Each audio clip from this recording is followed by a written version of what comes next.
Chapter 1. You. The tower had stood for longer than time could measure, and Silvern had sat upon its throne for just as long.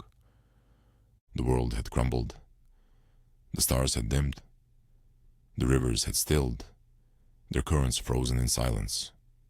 There was no war, no rebellion, no gods left to move the heavens. Only him. Only the weight of a throne that had long since become a prison. Then, after millennia, after an eternity, the silence broke. Not with war, not with rebellion, not with prophecy, but with a voice. You! Silvern lifted his gaze, and the Axeman stood before him.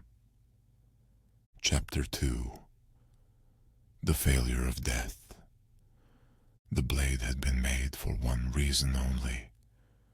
Forged in the heart of the great tower, tempered in rituals older than existence itself, shaped by his own blood, woven with the echoes of every failed attempt before it. It was meant to kill him. It did not.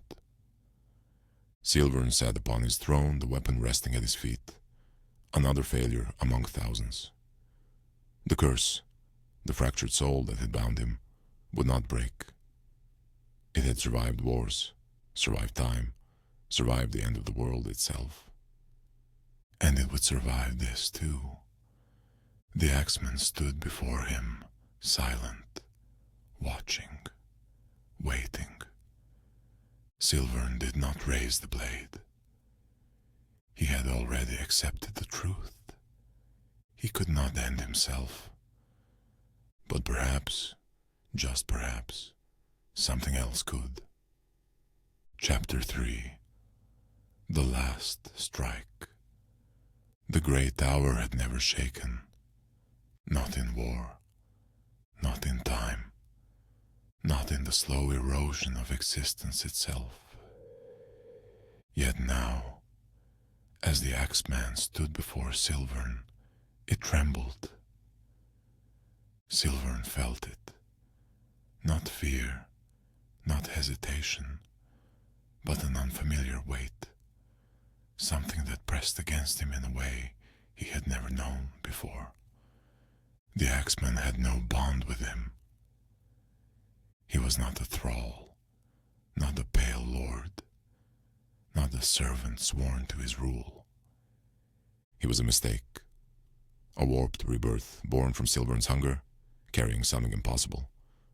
A fragment of Silvern's soul, buried deep within him, fractured, raw, dangerous. You! The word held no emotion, no reverence, no submission. Only finality. The blade rose, crafted in the same ritual Silvern himself had attempted, designed with the single purpose of severing what could not be severed. And for the first time in eternity, Silvern did not know if the strike would fail. Chapter 4. The Fractured Soul. The strike fell. Not as an attack, not as a challenge, but as a truth. The blade, crafted in Silvern's own blood, woven with the echoes of countless failed attempts, carved through the space between them, unrelenting, absolute. And Silvern felt it. Not like past wounds, those that had stitched themselves closed before breath could catch. Not like failed weapons, those that had shattered against his skin before they could reach anything real. This was different. The blade cut through him, but it did not kill. It split. A fracture. A moment where the weight of his existence cracked, where his soul, splintered across eternity, felt itself separate. The world shifted. The great tower trembled, And for the first time in 1,000 lifetimes, Silvern knew this was not a wound to heal. This was a wound to end. Chapter 5. The End of Immortality. The wound did not heal. It did not close. It did not stitch itself back together as every other strike before it had. Silvern sat upon the grey throne, his fingers pressing against the arms of his seat, his breath steady. But something was wrong. The fracture was deep, not in flesh, not in bone, in existence itself. He felt his soul stretch, not bound across thralls, not entwined within the Pale Lords, but something else, something unraveling at the edges. For the first time in eternity he was breaking, and for the first time in eternity he might not come back. The axemen watched, silent, waiting. The world did not move. The tower did not shake. But within Silvern, something was ending. And perhaps, just perhaps, he would finally be free. Chapter 6. The Last Breath. The silence was absolute. The grey tower stood unmoving, its stones untouched by time, its throne unbroken beneath the weight of its ruler. But Silvern was breaking. He could feel it. Not a wound, not a failing body, but something deeper, something reaching into the very core of what had kept him bound for millennia.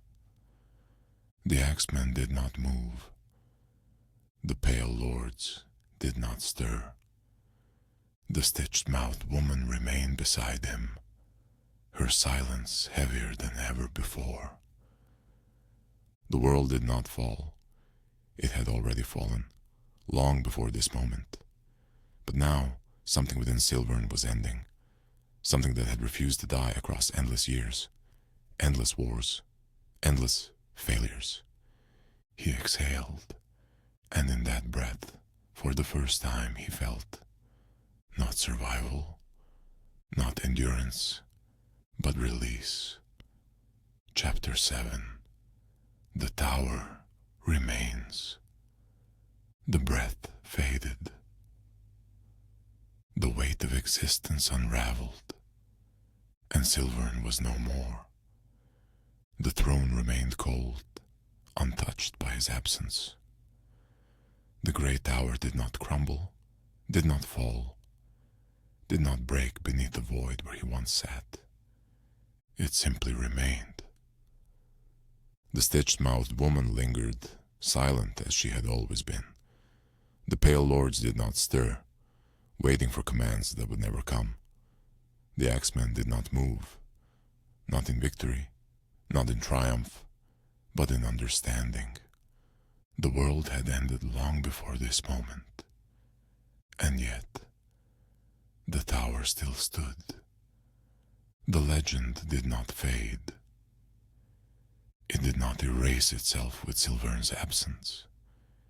It stayed, etched in the ruins, whispered in the emptiness, carried in the silence of what once was. Silvern had sought release, and now only the tower remained. Chapter 8. The Collapse of the Pale Lords. The Pale Lords had never aged. They had never faltered, never weakened, never felt the weight of time pressing upon them, because time had never belonged to them. It had belonged to him. Silvern had held their souls, bound them across eternity, stretched their existence beyond the laws of the world. And now, he was gone. The moment he unraveled, so did they. The first fell without a sound, bones splintering into dust, centuries catching up within the breath of a single moment. The next crumbled just as swiftly, their immortality turning against them, dragging their bodies through the millennia they had evaded, forcing them to feel every missed second all at once. The stitched-mouthed woman did not scream. She did not fight. She simply faded, her silence lingering in the air for just one moment longer before she was nothing at all. The axeman felt it last. The fracture within him was not enough to resist the weight of time, the reality of existence snapping back into place. His fingers trembled, his breath caught, his body began to unmake itself, consumed by the same force that had held him together for far too long.